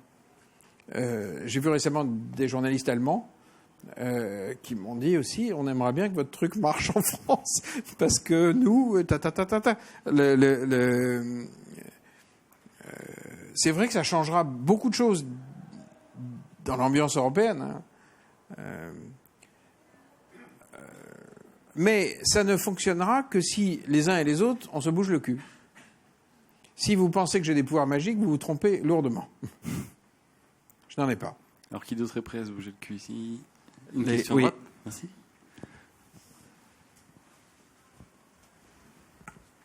Oui, vous avez dit que la révolution solidaire venait des territoires. Donc moi, j'ai travaillé pendant plus de 30 ans au sein des territoires et vécu au moins 5 placards. Et aujourd'hui, je travaille avec le Comité mondial des apprentissages tout au long de la vie, où j'ai initié l'idée, vous connaissez d'ailleurs aussi Nantes, Hervé Grossin, que vous avez rencontré, de développer justement un réseau qu'on va appeler un réseau des 1000 réseaux, qui va partir des territoires. C'est-à-dire que pour la première fois, l'institution du Comité mondial des apprentissages soutenue par l'UNESCO a décidé d'être maître d'ouvrage, ce qui est énorme. Et donc de pouvoir lancer justement un travail d'essayer de sortir du lot tous ces gens comme vous ou d'autres qui effectivement font des choses, développent des actions sur les territoires. Donc moi-même, j'avais créé Complexité en 2000 pour agir sur le territoire avec Edgar Morin, c'est-à-dire travailler sur la complexité appliquée. Donc voilà, donc je voulais vous informer de cette démarche-là qui va être assez énorme puisqu'on est aussi en train de contacter Copenhague qui travaille vraiment dans cette démarche. On va même jusqu'à la question de la beauté. Voilà, parce que moi j'ai tellement connu, j'ai travaillé à Clichy-Montfermeil où on parle que de ce qui est moche, alors que finalement à Clichy-Montfermeil il y a un pèlerinage, il y a Victor Hugo qui a écrit Les Misérables, enfin etc. J'en passe et des meilleurs. Donc je pense que la question de la beauté est aussi un élément qui me semble intéressant. Donc un zèbre de plus. Un zèbre de plus, oui, bien sûr. Et donc avec Hervé Grossin à Nantes, ça va être un territoire pilote, mais on en a déjà plein d'autres qui sont en train de venir, comme vous. Voilà. L'objet pour ça, c'est aussi d'être un mouvement international. Voilà, je pense que c'est très important. Et c'est très important que l'UNESCO lui-même soit impliqué dans une telle démarche et que ça soit justement une démarche partant d'un comité mondial qui est un réseau. Donc c'est pas une démarche politique. On va laisser Alexandre. Voilà. Donc c'est juste sur la question de la beauté que je voulais vous interroger. Est-ce que vous pensez pas que cette question peut être intéressante? Alors, je ne pense rien s'il n'y a pas un opérateur qui le fait. D'accord. Alors nous on va le faire. Voilà. On raisonne comme ça. En fait, notre pouvoir n'excédera pas les facultés des faiseux. Si quelqu'un avance là-dessus, et puis je voudrais clarifier quelque chose. Il y a plein de structures. Nous ne faisons jamais rentrer au sein des zèbres les structures, mais les actions des structures. Ce qui n'est pas la même chose. Par exemple, on ne fait pas rentrer la CGPME, on fait rentrer une action qui consiste à envoyer des équipes qui rendent visite aux membres pour débusquer le marché gris de l'emploi, pour le faire apparaître. Donc, je ne prends pas toute la CGPME, mais une action. Donc, quand on a commencé à structurer comme ça un mouvement comme le vôtre, la première question qu'on va vous poser, c'est dans tout ce que vous êtes super bon sur quoi.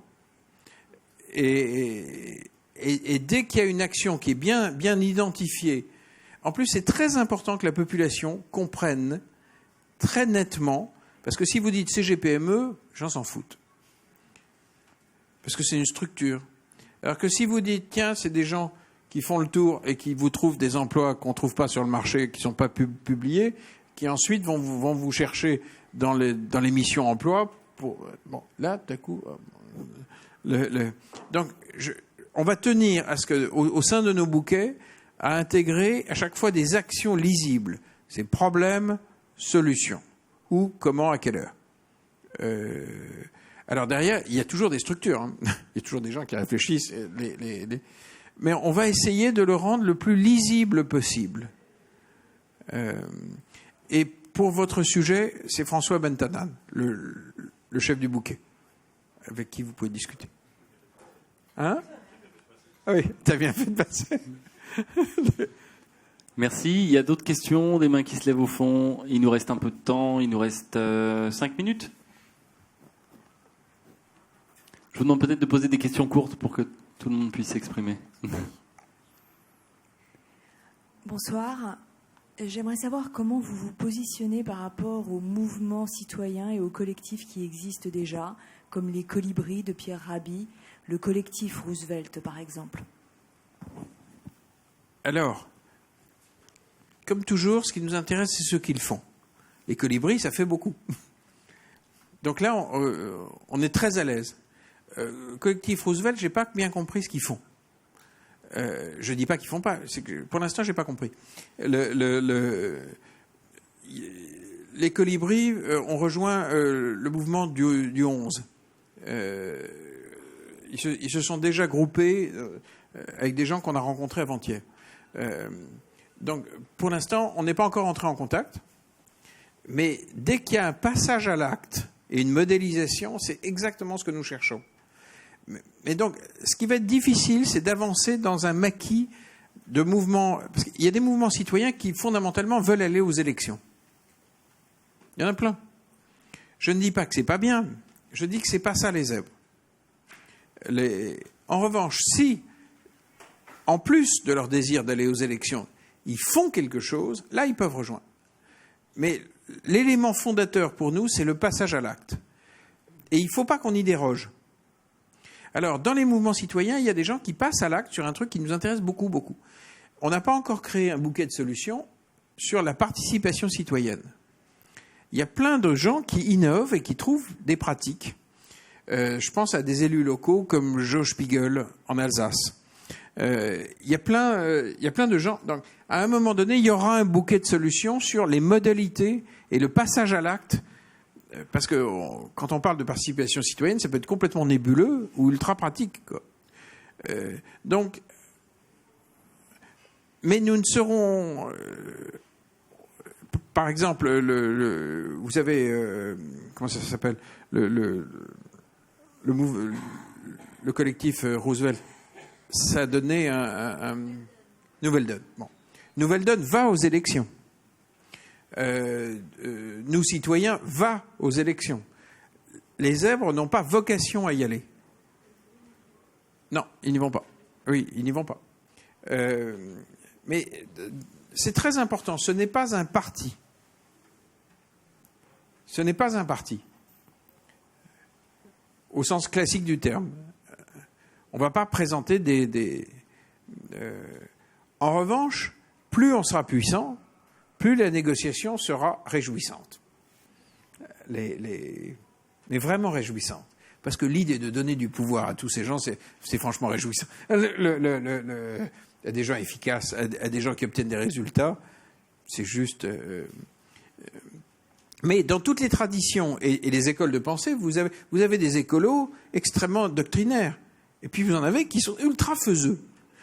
Nous, on cherche plutôt les faiseux. Les gens qui font les jardins, les jardins ouvriers, les trucs bio, les machins. On cherche ceux qui embrayent. Dans notre bande, on a par exemple deux deux écolos que j'adore.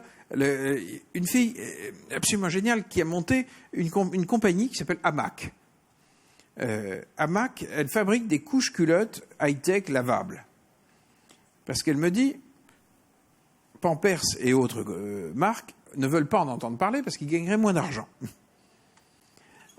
Donc leur modèle économique, c'est la couche jetable. Mais ça pose un énorme problème de traitement des ordures. Il paraît que ça représente un pourcentage ahurissant. Bon, un vrai problème de volume.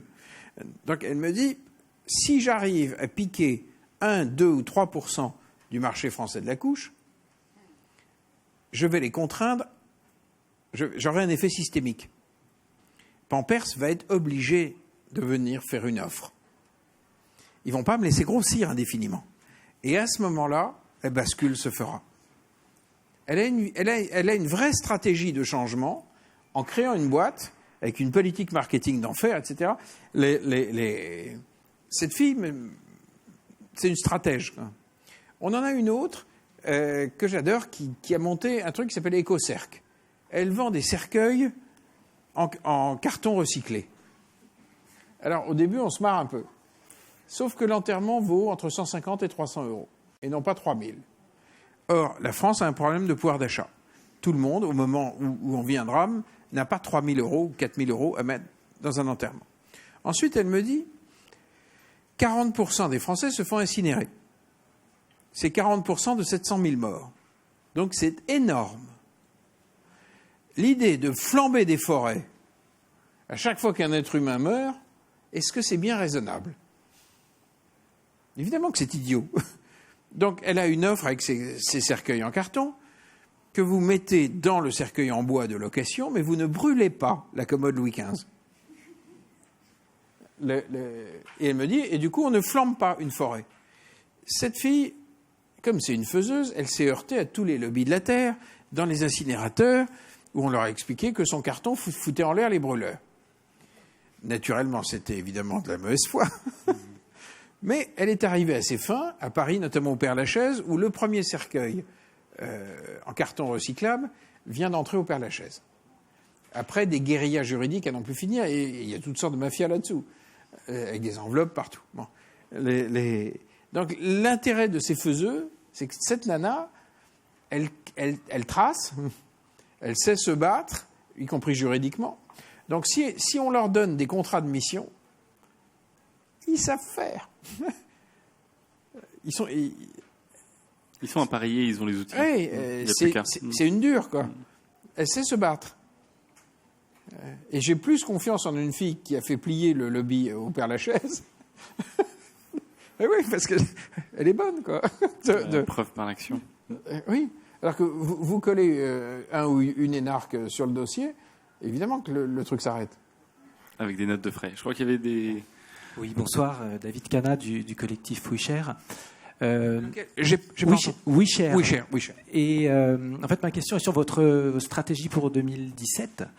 Qu'est-ce qui vous encourage à croire que les candidats qui mettent pas beaucoup en pratique déjà leur propre programme, pour des raisons complexes et notamment institutionnelles, pas que de mauvaise foi, vont mettre en pratique concrètement les propositions que vous allez leur faire? Et malheureusement, encore plus grave encore, qu'est-ce qui vous fait croire que les électeurs vont penser que vos propositions seront mises en pratique?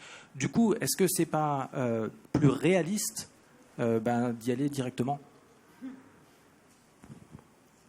Alors, la première question, comment obtenir des garanties dans la négociation? On n'a pas la réponse pour l'instant. C'est évidemment une question qu'on va devoir trancher. Nous ne connaissons pas, par exemple, la nature de la loi électorale parlementaire. Est-ce qu'il y aura une dose de proportionnelle? Faudra-t-il prendre des garanties en termes de représentation pour l'application? On ne connaît pas encore le contexte. Mais il va bien falloir qu'on tranche ça. C'est une foutue question et on ne se contentera pas de bonnes paroles. Donc, il y aura d'une manière ou d'une autre des garanties politiques. On ne peut pas. Ce ne sont pas des gens qui nous ont habitués à la parole donnée.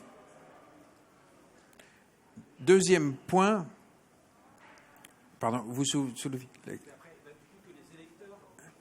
Alors, les électeurs, je pense qu'ils auront toujours plus confiance en un faiseux qu'en un diseux. C'est-à-dire, si dans nos bouquets, on a des gens qui ont déjà une partie du chemin parcouru, la légitimité, la crédibilité, y compris médiatique, sera toujours plus grande. Parce qu'en face, on aura le PS et les UMP rénovés vont venir avec des programmes. Dans ces programmes-là, il sera beaucoup question du quoi faire, très probablement pas du tout du comment, et encore moins du avec qui. Parce que les partis ils fonctionnent pas comme ça. Donc, ils ne mettent jamais en face de leur programme la liste des gens à qui ils pensent pour faire. C'est jamais imprimé, ça. Donc, je pense que la population aura plus confiance dans des faiseux. Voilà. Je pense que le crédit moral ira plutôt de notre côté. Et ensuite, pourquoi ne pas y aller directement ? Il faut dire ce qui est. Nos faiseux sont à gauche et à droite. Donc, il n'est pas vrai que nous avons la possibilité de monter cette force sur un plan électoral et sans qu'elle s'effrite. C'est pas vrai. Il y a vraiment des gens à droite, vraiment des gens à gauche, vraiment des libéraux, vraiment des gens de culture mutualiste, vraiment, ils sont extrêmement distincts. Et il me paraît primordial de ne pas diviser cette puissance. Si on va aux élections directement, les fractures vont réapparaître sur le quoi faire. Voilà. Donc stratégiquement, ça me paraîtrait pas bon pour le pays. Maintenant, nous verrons bien comment la négociation se passera. Et je ne suis pas certain que les mini-Colbert seront absolument enchantés à l'idée de signer des délégations de services publics à des gens qu'ils ne contrôleront pas. Parce que c'est... Avant que le Conseil d'État, que la Cour des comptes commence à avaler une révolution pareille, je veux dire, ils vont avoir quelques hauts le cœur. Bon. J'ai essayé de répondre, mais j'ai pas toutes les réponses. On verra ça dans alors, je sais qu'il y a une question, monsieur, je vous invite à la poser à Alexandre peut-être juste après parce qu'on va être mis dehors dans quelques minutes. Donc je sais qu'il y a encore une allocution conclusive. Alexis, on voulait juste, parce qu'on a beaucoup parlé des politiques, donc peut-être livrer le témoignage d'un politique, Othman Kawa élu à Sceaux, mais qui est plutôt un entrepreneur justement de la vie politique locale dont vous parliez, Alexandre, tout à l'heure. C'est très très très différent. Hein. Ouais. Bonsoir Alexandre, donc Othman Kawa, conseiller municipal en charge de l'économie sociale et solidaire à la ville de Sceaux. Alors moi Alexandre, je suis très très heureux de te revoir pour 3 raisons.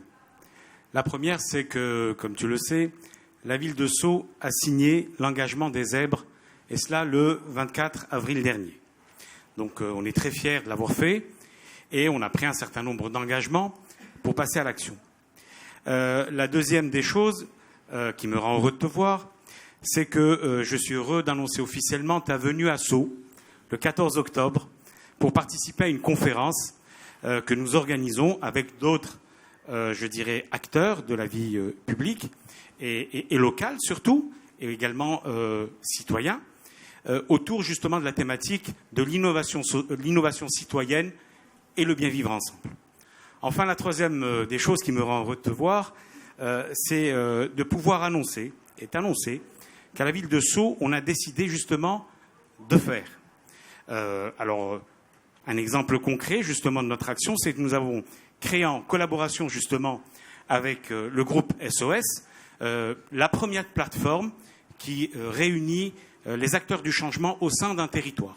Donc il s'agit effectivement d'un outil très simple, mais extrêmement puissant et collaboratif qui permet justement de repérer les faiseux de notre territoire et de leur donner des outils d'échanger, pour échanger, partager. Et donc nous nous positionnons justement de manière assez révolutionnaire comme des facilitateurs. Une collectivité qui ne fait pas la place, mais qui facilite justement la mise en place justement de solutions concrètes. Et donc, parce que nous sommes véritablement convaincus que pour bien vivre ensemble, il faut avant tout faire ensemble. Voilà, cher Alexandre, les 3 raisons pour lesquelles je suis très heureux de te voir aujourd'hui. Alors, surtout le 3e point va être très important parce que si vous collaborez, vous allez essuyer des pots cassés. C'est le principe.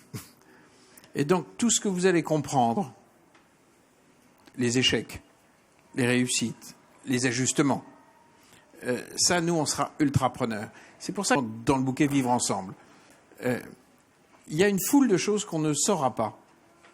Et si on passe par la loi et non pas par la délégation auprès de ceux qui se sont cognés les pots cassés, on n'avancera jamais. Quoi. Donc, évidemment que je vais venir voir. Et c'est vrai qu'on suivra ensemble parce que ces déclinaisons locales, elles nous intéressent beaucoup. Et tout le monde ne le fait pas. Donc, il y a ceux qui essayent, quoi. Et puis, en tout cas, voilà. On sera très très heureux de t'accueillir. Et je viens. Voilà. Je viens. Et puis, pour nous, ce qui est très important quand on vient dans une commune, c'est repérer qui, dans vos faiseux, on pourrait embarquer au niveau national. Ne pas passer à côté des vraies pépites. Bon. Des vraies start-up, entre guillemets, premièrement. Et deuxièmement, dans vos pratiques municipales, quels sont les domaines d'excellence où il y a une modélisation dont le pays a besoin. Ça, on est obsédé par ça. On veut vraiment redonner du leadership national à des élus locaux. Et si tu me permets, Alexandre, je pense, ce que tu viens de dire est très important, c'est que si on milite également pour introduire une nouvelle culture au sein des élus, mais également des collectivités locales, c'est faire de ces acteurs du terrain de véritables managers de l'innovation sociale territoriale, qui ne soient plus, des gens qui font à la place d'eux, qui décident à la place d'eux, mais qui facilitent justement cette production et la mise en œuvre justement de tout ce qui ressort justement de ces échanges. Des facilitateurs. Et qui redonne effectivement le pouvoir en bas, comme le disait Alexandre. Merci à tous. Alors, je sais qu'il y a encore des questions. Je vous invite à les poser à Alexandre juste après. On est obligé de libérer la salle. Ou à François qui est là. Ou à François qui est là, parce qu'Alexandre doit y aller. Ou à François qui est là. Lève ta main. Et qui s'occupe de l'éducation chez nous. Je rappelle le titre de votre bouquin, Laissez-nous faire. Il n'y a plus qu'à. Il n'y a plus qu'à faire. Et merci à tous. En gros, juste pour conclure, si on gagne, moi je reviens à la littérature. En 2017. Ah, ça, c'était une très bonne question.